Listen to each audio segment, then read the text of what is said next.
We have got a great guest for you. Co-Sensei Gene is a 20-plus year veteran of the U.S. Navy submarine fleet. He's a 40-plus year martial arts instructor, sensei, as well as a lifelong student and practitioner of naturopathic medicine, my favorite subject. He has dedicated most of his life to the investigation and research of information pertaining to all things spiritual, health, physical, mental, and emotional, social, political, and metaphysical. He was born with skilled remote viewing and psychic abilities that have steered his life. In a death experience in August of 1992, he died literally for 30 minutes. He met God, and after taking a holy covenant, God allowed him to return to be of service to humanity, the earth, and God's creation. Throughout Gene's life, he has had many events that have changed his life and its course. Looking back, Gene now sees this as the hand of God steering his life. I am so happy to have Gene Decode join us today. Gene, welcome to our program. Thank you for inviting me. A privilege. Thank you. Yeah, I've been waiting to have a conversation with you. You bring so much to the forefront, and there's a lot going on in our world right now. And I'd like to get started with you. Anything that you can bring to the forefront. We hear a lot about President Trump. Maybe he's going to be Speaker of the House. That whole story that just keeps boiling up and doesn't seem ever to go away. They keep saying they're going to get rid of Biden. They're going to reinstate Trump. Have anything on that you could share with us? Because it would be, I think, very interesting to hear your take on any of that stuff. Yeah, thank you. So, Scalise has pulled himself out. Yes. And then, of course, Biden has been pushed forward. Not Biden, excuse me. Trump has been pushed forward. I got a song ringing in my head, Walk Like a Biden by the Jaggles. It's like hilarious. But he's been pushed forward, and it would be phenomenally interesting if he did, because most people realize that the Speaker of the House is fourth in line for president, or second in line for presidency if the president is removed by one way or another, death or whatever.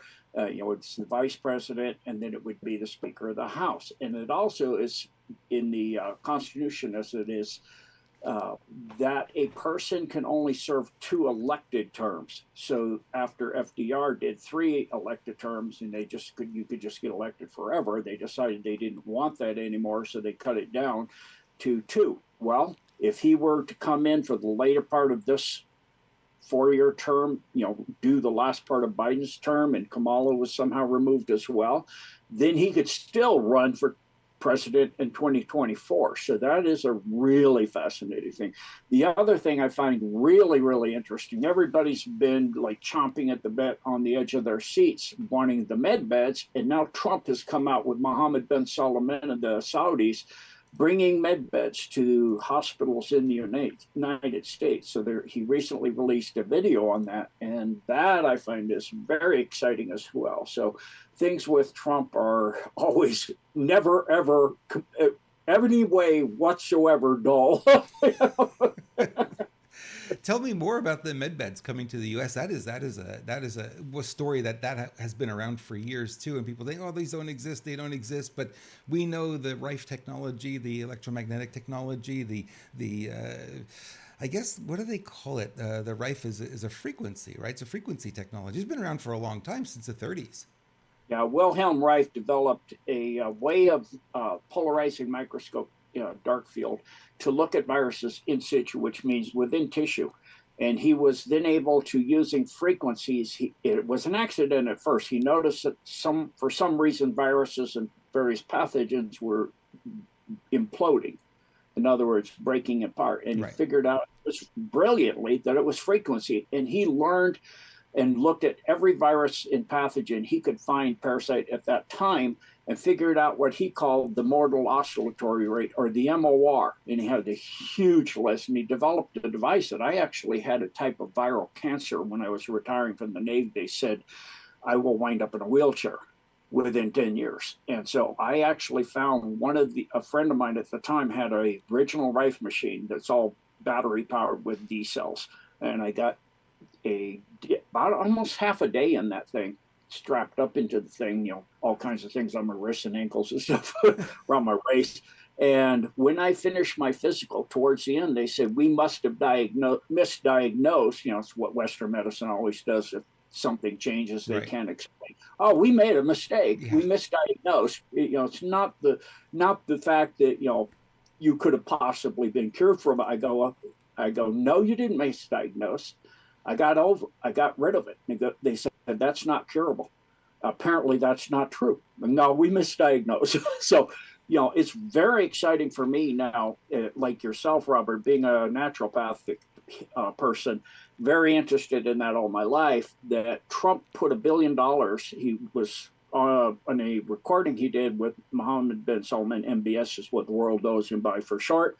And they are developed the medbed technology completely and are bringing it to hospitals in the United States. And there's some kind of like Trump certificate or something, medbed certificate. And he said, don't wait, get in line, line up, get your medbed certificate and all of those. So it is now coming finally, they've had it in the space program for a very long time, but now we finally actually have it being released to the general public. So, I mean, I constantly over years, all the years I've been out in the general public, people, when are they coming? When are they I coming? know. Well, here they come. Yay. No, it's been talked about so much, and everyone's like, "I want the med bed, I want the med bed, I want the med bed." And then there are ads on Facebook. You do run into every once in a while that somebody says, "Hey, we've got the med bed, we got the med bed," and you go, "Is that real, or is that not real, or is that just something that looks like a med bed?" You know what I mean? Absolutely. And the other thing is it would have to be somebody I would trust, because when you're dealing with frequencies, you can put harmonics and carriers on top of things that can cause detrimental situations to the body as well. Correct. So you want to make sure that what you're getting is not just a viable technology that can actually do something to you, but that what it does do to you helps you. And then there's levels of medbed. So to what level this medbed is, I don't know. Whether it's just curing, like Rife was, pathogens, parasites, etc., or is it actually going full out where it reverses aging? It can regrow limbs, all of like they do in the space programs. I don't know that part yet. Well, if you get rid of the pathogens, you cure so many of the diseases we're faced with today. I mean, everything from cancer to you name it is pathogen based.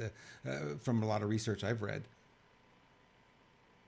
Yes, and actually, for my recent studies, I've been really, really researching this and consulting with a couple of the frontline doctors to verify the truth of it, and researching the polio vaccine. Everything since Jonas Salk came out with vaccines, the polio vaccine, all the various vaccines. And when I studied naturopathic medicine, the person I studied with in Sri Lanka told me you cannot poison a person into health by injecting them with toxins Yep, and absolutely. pathogens.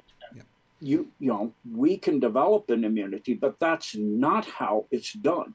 And so that actually has now, from all of this is my research, I'm not a licensed medical doctor, turned out to be true. There's a huge document out now that's traveling the internet called the poison needle, and it has a massive set of studies. When the polio vaccine came out, where it was introduced, the polio levels went up significantly, but it had been dying out. I noticed this in the Navy when I would get the flu vaccines, and our whole command would have to get them every 6 months. Everybody get the flu. And the last 2 years, I was able to dodge it because I found out something very disturbing. I noticed something. And so I dodged it, and I only got the flu once instead of twice every time they got vaccinated, because a virus, as it goes through people, will change its genetics to a degree because of the host is helping it to reproduce. It can't do it on its own. And as it does that, between the first person and the 12th person, you pretty much have a completely new virus in a flu virus. So I would get it twice when I got vaccinated, but after I quit getting vaccinated, I only got it once. And then towards the end of that, once I got out of the military and I retired, I never got the flu. I have not had the flu since I retired in 1994. And Wow. I haven't had a vaccine since 1994 either. Well, also, every time a virus mutates, apparently it gets weaker. And, we have this COVID thing, and they keep telling me there's a new variant, there's a new variant. Okay, naturally speaking, that would be a weaker variant. And they're trying to tell us that it's stronger, and it doesn't go that way. Throughout Well, history, they don't go in that direction. Well, it's because life wants to survive. Yep. The nature of every bit of life, a person the regular person wants to live their life and they want to have procreate and have children, or progeny. And so a virus is no different. It is trying to create progeny and it wants to survive. If it goes into a host and kills the host, that defeats the whole point. The ideal situation for a virus to change is to change first to where it's less and less destructive to the host till where it eventually, like we do have it in our flora and fauna in our digestive tract, viruses that are actually not parasitic, they're symbiotic, where they help digest our food and do other things in our body because they've developed to the point it helps the host. Now the host is actually going to bond with it and utilize it. It'll be passed down in every generation and become part of the host. The host is no longer a host. It's a willing participant to help the virus to continue, just like it's helping the person that it came into, the species it came into, to continue as well. That's what life does. It's like what Russia is saying with they're now saying they're a civilization state. China's saying it too, is to recognize everybody as equals, whether you're big or small. That's how you survive, not by imposing your authority, your might, your power on other countries or on hosts, and you destroy them. In the long term, that's destructive to the power that be's doing that or to the person you're going into. Did you hear that popping sound? No, I didn't. I was teasing because that's people's heads exploding with that information. I like that. Thank you. That's a good one. Wow. Wow. The virus actually becomes part of and is symbiotic with the host, not trying to kill the host. That's I've never heard that before, and I've heard a lot about viruses. That's fantastic. Well, there's actually proof of it. The mitochondria, which is what creates the ATP, which is the energy molecule right. of the body, Yeah. that actually occurs as a single-celled organism in nature. But it adapted to us over so long that it became part of who we are. And not just a small part, the primary part. It's the energy base for our body, yet that's something that occurs naturally in nature. So you can see how they come together and link up. That's fascinating. That's fascinating. All right, we could talk homeopathic, naturopathic medicine all evening. I know we have a lot in common on that one. I'm going to have you back for an interview. We need to talk. I want to go deeper in this when we have more time, but our time is limited. I want to go on to another topic here. We have a lot going on right now in the Middle East, Israel, Palestine, that whole thing. What can you tell us about what you're finding out about that whole situation? So, the Israel and Palestine situation is incredibly complex, and they don't understand how it came about in the first place.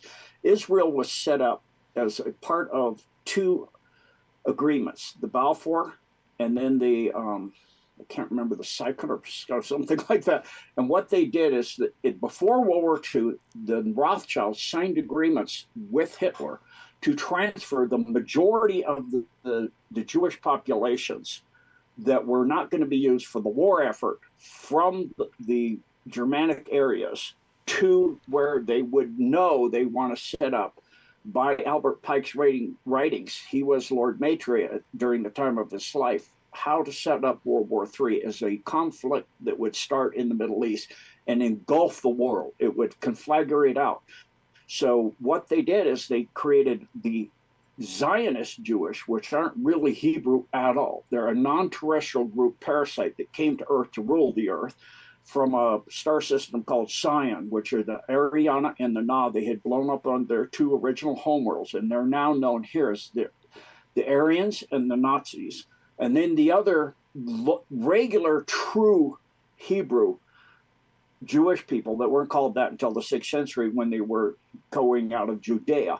And they were sent to the Palestine area through various other things that combined with that through Arabia. And the Hamas is actually originally started by the Muslim Brotherhood in Egypt. And then that is also been combined into that. And then it's a very complicated, but Palestine, if you go look on any search engine you can find, you cannot find who who are the Palestinian people. You will not be able to find it. There is no such thing until about 1967, that war that happened with Right. Israel. Everybody knows that one. And there was no such thing. Palestine was set up as the antithesis to this, and you have this thesis and the antithesis with the Hegelian dialectic, where you have one side to fight another side to start a conflict. And that's exactly what it is. So what you see now playing out is they have activated the Hamas to go in, because I guarantee nothing can go across that border without the Israelis knowing, not even a cockroach. They knew it's coming. Egypt told it. And yes, there's hubris with Netanyahu and all of that, where they have a lot of ego and they feel that they were unapproachable and they could do anything. And yes, they're a nuclear power. I understand all that. But Hamas, it is a group that has, when they're bombing the Western, the West Bank and the Gaza Strip, they're not going to hit them. They have tunnels and deep underground bases already created. And you're fighting house to house there. They're going to go in like they have many times. Israel goes in. You're fighting in like a ghetto situation, all these little tiny houses and really decrepit living situations, and they're going house to house. And it's not like Hamas or even Hezbollah are sitting there wearing uniforms that look like anybody else there. So how do you decide who's who? And the Hamas are trained just like Navy SEALs or Army Rangers. They're the top of the top in the world. They're up there with any other special forces group for any other country on earth. So they did this really, you have to realize what you're seeing. It's a long-term plan. The weapons, of course, a lot of it came from Ukraine, from the black market. 80% of what we sent to Ukraine and Europe sent to Ukraine didn't go to Ukraine. It went on the black market, and all these generals and everybody are becoming millionaires and some billionaires. And Zelensky's got multi-million-dollar homes all over the world. But that's some of the weaponry, yes. And it came through Turkey, yes. And it came through Iran, correct. However, what you're seeing is the alliance playing who's in the Israel government and military. That's Zionist cabal, neocons. And the Zionist neocons are doing the same thing. They're allowing it to happen to say, okay, who's in the alliance that's infiltrated in? But what is actually, the alliance is playing is a double entendre, where you have a double play happening in which, while this stuff is going on above, their tunnel systems go into underneath Israel, under the mount, under all of this. And people do not understand how important the mount is. So the group used to be a small group, the Maskari, if I'm pronouncing it right, Maslaki or something like that. I don't speak Hebrew.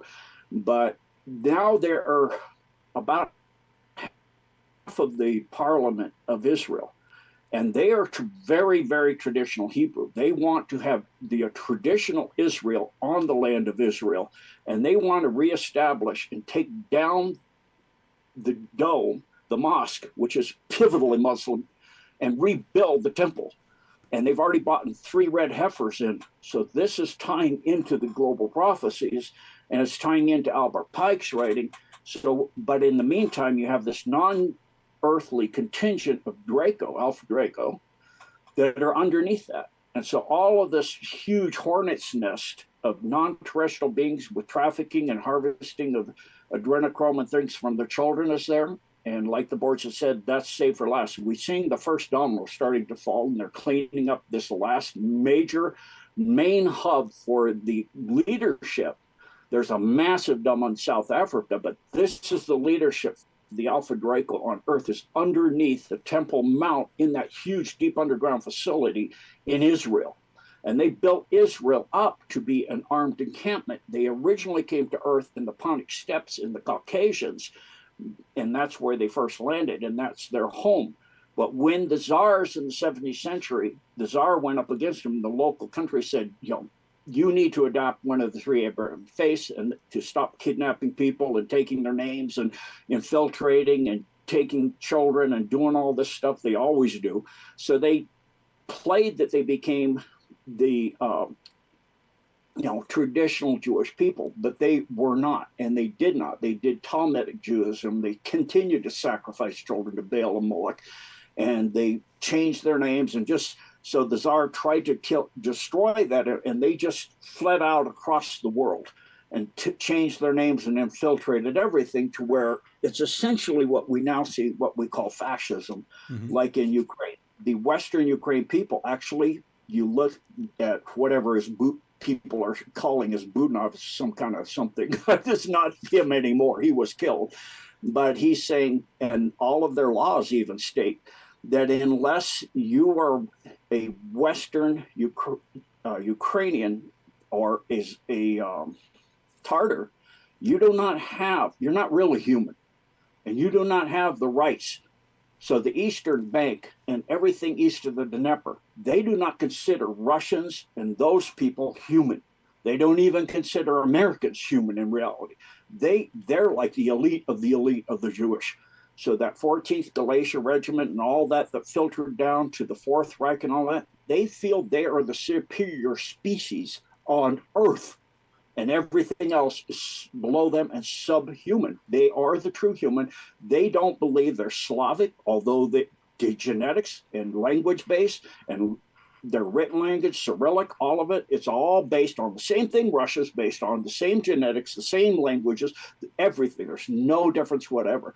So you have this Khazarian mafia that is playing this situation out in Ukraine, and now they need, because they cannot bring Russia down, a second front to try to bring Russia down, which now is the international bankers have stated the growth in Russia is not going to be 1.2% this year, 2.2. So it's 50% more than what they had said. So Russia's economy, the BRIC system, and having a fair world order in which you have these nations, that are not ruled by rules, but by law, like what Putin is saying, constitutional states. This is the way. This going into countries and forcing your way of governing it and stealing their commodities and everything, that's going to end. And it's going to end the Western way of doing everything, because the time of that is done. The time of thinking you're superior to somebody else is done. We're all equal. We're all created by the same God of all creation. We respect all life, not just humans, all life, everything. And all life is equal. And you need to have respect and honor all life. Thank you. Gene Decode, ladies and gentlemen. Wow, that was a mouthful. My head is spinning right now. I'm gonna have to go back and listen to this again to catch it all. Wow. Gene, thank you so much. We really appreciate you joining us for the Truth Tour, and we'll look forward to finding you on genedecode.org, ladies and gentlemen. You want to find more about him, you can go there, and he's got a lot of information, videos, and other links there as well. Thank you, Gene. Appreciate you. Thank you, and thank you for having me. And when you give me a short period of time, I link everything together very quickly. So there you go. Thank you. God bless. Godspeed. Thank you.